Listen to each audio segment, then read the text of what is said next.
Hello my wonderful, beautiful friends, welcome back to r/ProRevenge, where in today's episode you'll hear 3 people who get revenge on those who've wronged them. The first story, OP comes to his friend's aid after a scumbag boss keeps writing bad checks. The second story is a controversial one that involves OP getting revenge on his ex-wife. And we'll finish off with a business owner who should be careful what she wishes for.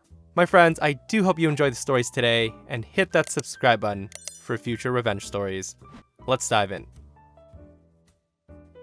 So, a friend of mine was employed as a barista for a coffee shop with a couple of locations. Well, the owner turned out to be a grade A scumbag. He started paying the employees with bad checks, not giving them their tips if they were paid on a credit card, things along those lines. He was, of course, stealing from the business to fund his own lavish lifestyle. My friends were pissed and quit shortly after the nonsense started, and of course, the business shortly went under. But if that's all that happened, this would not fit in ProRevenge. Now, my friend was out a few $1,000s. I'm not exactly sure how much, but enough that it was a serious hit to their budget. And they weren't the only one. This creep was a classic con man, writing checks to cover bad checks and using all the delay tactics you'll ever see, such as, oh, the bank must have messed up, just redeposit it. And of course it comes back as a bad check a week or two later. Lots of shady stuff. But he was a good con man.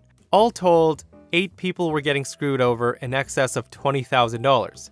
So, one afternoon, my friend is telling me the story. He's so sick and tired of being conned by this creep, as well as everybody else. And here's where the ProRevenge part begins to come in effect. I start digging into the business owner, a lot of public record stuff, and some of it I learned from my friend, or their coworkers. But I started to learn a lot about this scumbag. 1. He's got multiple felonies in his past. I'm all for giving people a second chance, but this guy wasn't that old. And he had racked up easily a half-dozen felonies. Number 2. One of his convictions was for being a felon in possession of a firearm. Number 3. He was currently on probation for the above conviction. And this is where things start getting interesting. A little more light digging, and I come up with the name of his probation officer. When I sat and talked to my friend about what I'd found about his prior employer, he happened to mention that he had seen firearms in his apartment. So now is where things get really interesting. I put my friend in contact with the scumbag's probation officer. It turns out that when you're on probation, there's a lot of things that you're not allowed to do. One of them is to commit more felonies. This is an automatic revocation of your probation and will land your happy butt back in jail. Oh, and knowingly passing bad checks in our state for the amount that he was writing them for is a felony of itself. 8 employees multiplied by 3 payroll cycles is almost 23 felony counts of passing a bad check, since my buddy bailed at 2 cycles. Repeat offense of being a felon in possession of a firearm. If that's not bad enough, when his probation officer came knocking to check on these allegations, he also found drugs sufficient to get him for possession of controlled substances with intent to distribute. Multiple different drugs, so multiple counts of that too. For those keeping score at home, if he was convicted of all these counts, he would be looking at roughly an additional 30 felonies, easily enough to keep him in jail for a very long time. Now, if this were petty revenge, that's where things would have stopped. But no, you see, the state has this fund that all employers pay tax into. It's a fund for those in a situation where the company goes out of business, writes bad checks for their employees, etc. And it's administered by the state labor board. So they pay out to cover the lost wages of the employees. But the state is not benevolent in this. Oh no. You see, in order to attempt to recoup their losses, they can seize company assets. And in the case of a poorly set up company with no separation of assets between the company and the owner, they can also seize personal assets. Guess what, scumbag? They now belong to the state. Your bank accounts? Yeah, those belong to the state too. Now, surely you must be thinking, this is now ProRevenge, right? Oh no. You see, this scumbag messed with my friend. And I don't take kindly to that kind of nonsense. You see, my friend learned throughout this process that on top of this, his former employee was committing tax fraud and tax evasion. As far as the employees were concerned, they were all straight up W-4 employees, meaning he was withholding the correct taxes, payroll taxes, Medicare taxes, etc. Except that he was reporting to the IRS that all of his employees were independent contractors and wasn't actually withholding any taxes at all. And taxes for the company, he was fudging those so badly that they should have been sold as brownies. Unfortunately for Scumbag, a friend of a friend happened to work for the local IRS office. And after sitting with him over drinks one evening, we found out that the IRS has a tip line for reporting tax evasion. And depending on how it's reported, well, it turns out that the person reporting the tax evasion may actually get a small percentage as a reward for turning in the tax cheat. So on top of facing 30 some odd felony charges, and on top of having his personal and company assets seized, the Scumbag now has the IRS chasing after him. And that, dear readers, is ProRevenge. Guys, and now you have a prime example of why you don't mess with the IRS. Not even the Joker is willing to mess with the IRS. As he said, I may be crazy enough to take on Batman, but the IRS, no, thank you. That boss is probably going away for a very, very long time. So, I'm a happily divorced dad of 2 beautiful kids, a 5-year-old girl and an almost 4-year-old son. My ex I met in the home state of Illinois. We fell in love very quickly, got married after a year, and was expecting my daughter after 3 months. We found out she was pregnant with my son almost 4 to 6 months after my daughter was born. A month after he was born, I found out that she was cheating on me with at least 5 guys. I later found out that that number was 8, while I was deployed. Obviously, I filed for divorce. I got the lawyer, changed my banking accounts, and presented her with papers. The first copy was rejected for a reason I can't quite remember. Upon revision, I also had my lawyer change the custody from me having the kids every other weekend to every single weekend. Much to his surprise, she signed it. We shared the kids accordingly. She was super pissed, but there was nothing she could do about it. And when she could no longer afford to live in the state, she moved back to Texas. So, fast forward 2 years without seeing the kids, as I couldn't afford to see them except on one Christmas. I got out of the Navy, moved back home, and I got the kids for 3 months. I was appalled by their developmental delays. Both kids were rated in the bottom 5% of kids their age. My daughter did not have a clue about potty training at 3, she was barely speaking, and had no awareness of adult authority. My son was not even close to walking, nonverbal, would not eat most meats, and was afraid of grass. When I returned them after 3 months, my daughter would listen to adults, was potty trained, and was speaking in almost complete sentences. My son was walking, saying the same words and hand signals, and eating a variety of different foods. I worked my ass off to get them there.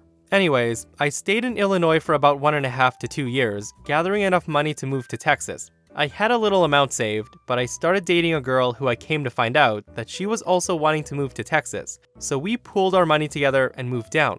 At this time, my ex and I are not following the custody days, because of convenience. Well, a person ended up quitting their job and I had to take their hours. So my girlfriend got permission to bring my kids to her work. Well, they were being toddlers, so she texted a mutual friend of my ex and me, asking if she could watch the kids for a few hours.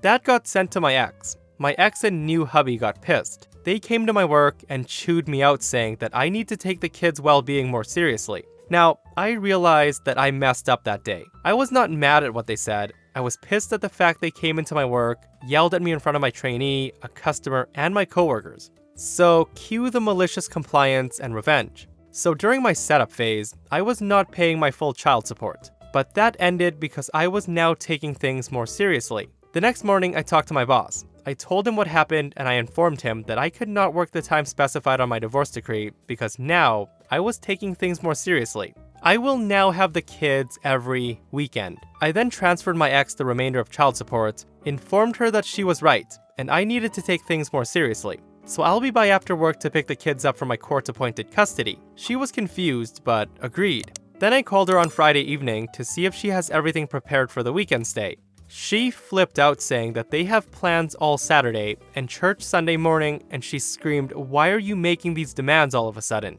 I told her, well, I'm just taking the kids and our agreements more seriously. I then informed my ex that we would need at least a week's notice for any change in plans on weekends, in case we had things planned. Since I was taking things more seriously, my girlfriend and I kept very meticulous records of any injury, diaper rash, and any physical appearance upon pickup. We would treat the said rashes, note any changes in our little black book, then take a photo of the pages with a timestamp. When they returned, we would then note any worsening of any rash, injury, or non-treatment. We also signed the kids up for more therapy, since they're still very much behind. This went on for a few months until, surprise, my ex had enough and brought me to court to force the changes that she wanted. I presented the judge with everything. The doctor's notes I had from day one, proving the doctor's notes from my ex had conflicting information, as well as all the expenses for the therapy I was giving my kids. Then I showed her our notes, the printed time-stamped photos, and the many times any rashes would still be present, or worse, when we got the kids. My ex broke down into tears since she brought her entire family and several friends for support.